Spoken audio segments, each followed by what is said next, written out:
Hi guys, Tab here. Hope you're all keeping well. Yes, the haircut has been completed and I can once again talk to you without looking like I've slept in a dumpster. Well, maybe I do still a little bit, but not as much as I used to, which is progress, right? Progress. It's a good thing. A good thing. But anyway, the topic of this video is going to be about the BMW M4 CSL, the Coupe Sport Lightweight, or in this case, crikey, spend loads, and we'll come on to that in a bit. But the question I want to answer specifically in this video is the BMW M4 CSL a good buy if you're lucky enough to get your allocation? Because there's not going to be that many. Again, we'll discuss that. So hopefully by the end of this video, we'll have some food for thought in that space and hopefully be able to work out whether it is indeed a good buy and how it might look in terms of future values. So do stay tuned and we'll get to that towards the end of the video. But before I do, I am indeed a BMW fan. I've owned 3 in my time and I've enjoyed every single moment of it. My first BMW was way back in 2006. It was an E46 330 CD, diesel, 6-pot, blue with a tan interior. Okay, maybe not quite desirable by today's standards, but back in the day it was amazing. BMW is absolutely an aspirational brand. It's got that cachet, something that people want to get hold of. And when I got the keys to my first one, I was over the moon. I loved it. That E46 was so well built, so cool. It just felt like such a safe, sensible, fun, great, wonderful, lovely, fantastic car. Really enjoyed it. And the one after that was even better. I was able to get into an E92 M3, the V8, the naturally aspirated V8. Again, a phenomenal car.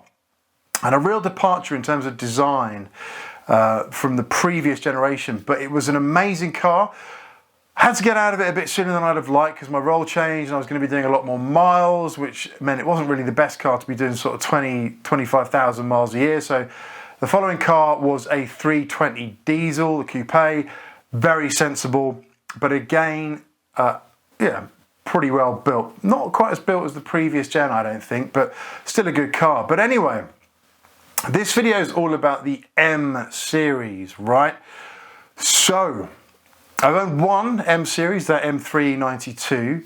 The first M3 was, of course, the E30, I think back in 1986, a 4-pot, and they go for crazy money now. You're not going to be getting one for any less than about 100k, a good one. Well, maybe you are if it's a bit more, a bit seriously, yeah, 100k the Evos go for now, which is a lot of money. So massively desirable if you've got one. Congrats to you.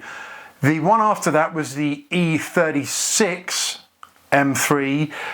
That was amazing as well. I remember starting to see those on the roads, aged about 12, 13, 14 when they were released back in 92-ish, I think. And they were just gorgeous. I remember those alloy wheels. I think there was 2 variants, the Style 24 and that sunflower design. But they just looked so well put together and so purposeful, and they sounded amazing. That 6-pot screaming right up to the top of its rev range. So really capable, beautiful cars, and way out of my, well, the fact I didn't have a driving license back then, but you know, didn't come from a lot of money, so definitely couldn't afford something like that. But yeah, awesome cars. Then of course, after that we had the E46, which was, or is still, my favorite of all the M3s. I love the M3 E46. I don't know why. I just think it looks fantastic. It's an older design, but I don't think it's dated. And they are definitely on the increase in terms of the financials there. So if you've got one of those, definite hold. Hold it. They're going to go up and up and up. Look at what the E30 is doing. No reason to say why the E46 couldn't be doing that in a while. And the E46 ticks another box here because that is also one where we saw a CSL. We haven't seen another one until this next one, the G82, which is going to drop soon. So let's go on from the E46. So what came after that? Well, the E46 was a great car, very well put together. But after that, we saw this change, this shift to this kind of more rounded body shape, right, which is that E92 coupe. And I should add here, all the BMW M's I'm talking about here are the two-door versions, because I know there's M3s and M4s now, but we're sticking with two-door coupes just for the purpose of this video and trying to keep things as linear as possible and make the comparisons fair. But that E92 was an awesome car, naturally aspirated and very, very good fun. Now, what happened after that is it went a bit weird, right? I think the E92 was a Chris Bangle design. When that coupe series started to really round off and just look like a massive departure from the previous E46. But after that series, that M3, E92, E90 if it was a coupe, and E93 if it was a convertible, I think, after that, it changed to an M4 or a 4 Series. That 4 Series coupe came along, that two-door. And if you wanted your two-door M fun then, you had to go for the M4. The first of those was the F82, and the latter of those, the latest gen, was the G82. And I'm not mad on the G82 design-wise. It's kind of cool looking, but it's a bit harder to kind of deal with just in terms of that massive front grille. And the other thing as well to note here is I've test driven all of those bar an E30 and the latest G, the G82, and I've loved every single one of them. The F82 was very exciting for me because I like a lightweight car, and they made a point of getting that down to, I think, just over 1,500 kilos dry weight, which is really very good for a car of that size. And that lightness means it's agile and fun. Now, I think when we went to the G82, we added about 150 kilos there or thereabouts into the new car. So it's heavier, more cumbersome beast. And don't forget that G82 is what is going to be the framework for the M4 CSL version, which does add a bit of lightness, but again, kind of pretty only getting back to what the M4 F82 is, which is pretty interesting, really. So the other thing here is you can get an M4 CSL if you get an allocation for £125,000. £125,000. I think that's about 50k over the base price of an M4, which is about 76k. It's about 50k over that, which is absolutely bananas. You could buy that M4 and have enough money left over for tyres for your tractor, a load of petrol, maybe an island somewhere or a house in Grimsby. I don't know. Grimsby is a nice place, by the way. Great fish and chips. Got plenty of relatives there. But yeah, cheap for housing. But 125k is bonkers money for what is a 4 Series BMW. I think, anyway. So is it going to be worth it? Well, we have to go back in time a little bit here and have a look at the previous or last CSL, when we last saw a CSL, and of course that is the E46. That E46 body shape launched in about 2000. That M3 was when we last saw a CSL variant, and it was quite the car. A lot of hype at the time, a lot of people very excited for it. But that's when we last saw a specific CSL branded car. Now, for sure, there's been a whole host of special edition M3s and M4s.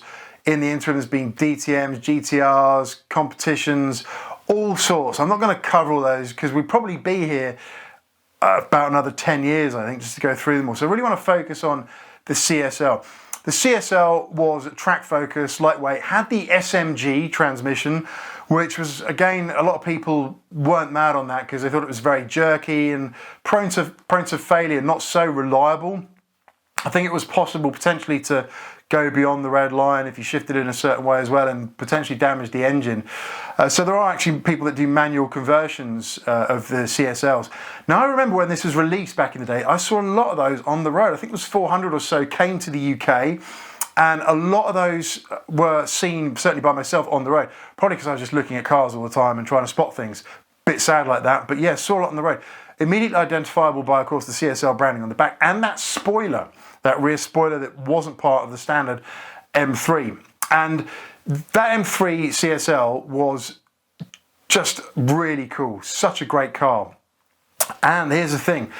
I think the standard M3 was about 42,000. With the CSL, that was another 17k on top. So sort of taking you up to about 58, 59-ish GBP. So quite a big markup in terms of price. Now, if you want a CSL today,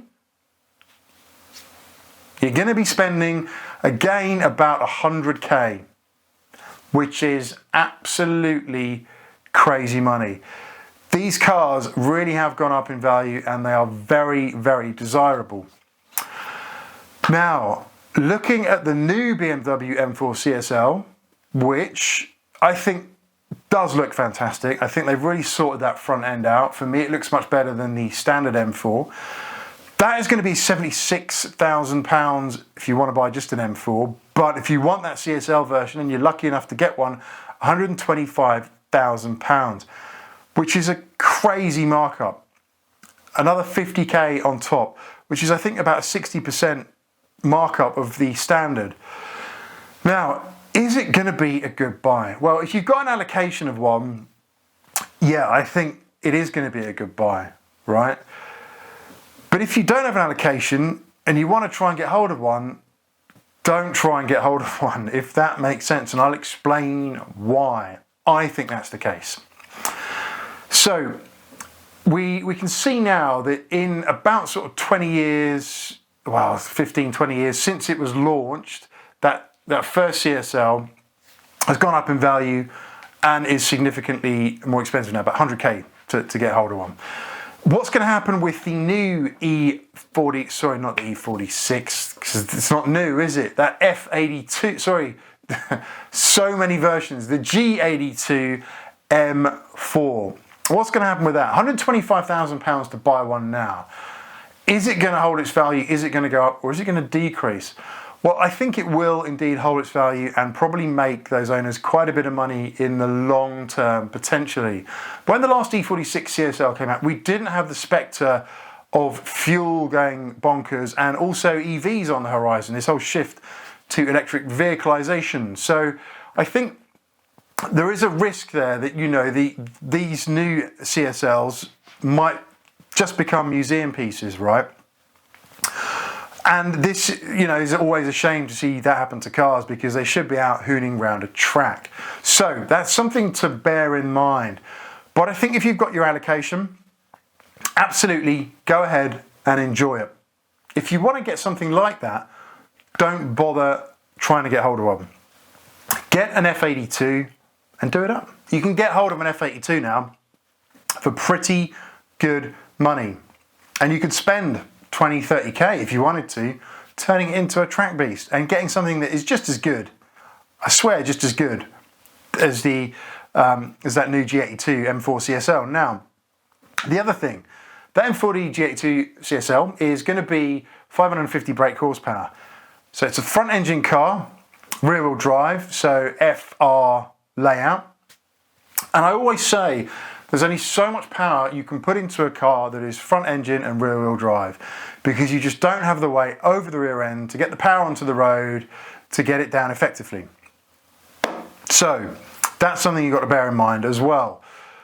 I think there is a limit there. I think once you get to sort of that brake horsepower, you really want the engine behind you or in the middle somewhere, right? Not front engine car. So it's not the best, but I'm sure it will be a lot of fun. Now, the other thing as well, this car does, I think, a 715 Nürburgring, which is pretty fast. But if you've got £125,000 burning a hole in your pocket to spend on something that's going to be very fast and desirable, why are you even looking at a G82 M4 CSL when you've got a 911 GT3 for the same money, which does a Nürburgring in 6 minutes 55 seconds, I believe. So why would you want that BMW M4 CSL? You'd have to be a very, very dedicated BMW fan. I think if I had that kind of money, I probably wouldn't be spending it on an M4 CSL. My favourite BMW is still that M2 competition. Love them. I think they look fantastic. Great size, fun, brilliant car. But 125,000 for a 4 Series. It is a 4 Series. That's what it boils down to. Okay, it's got a lot of bells and whistles. Is it really worth it? I would be going for that GT3 911 every single time. So, some food for thought there. If you've got your allocation, congrats. I don't think you can go wrong. Probably a very good investment. But if you haven't, don't worry, because there's plenty more fun out there in some of those ways I've just described. Anyway, that's it for this one. Do take care, and I'll see you soon on the next one. Bye for now.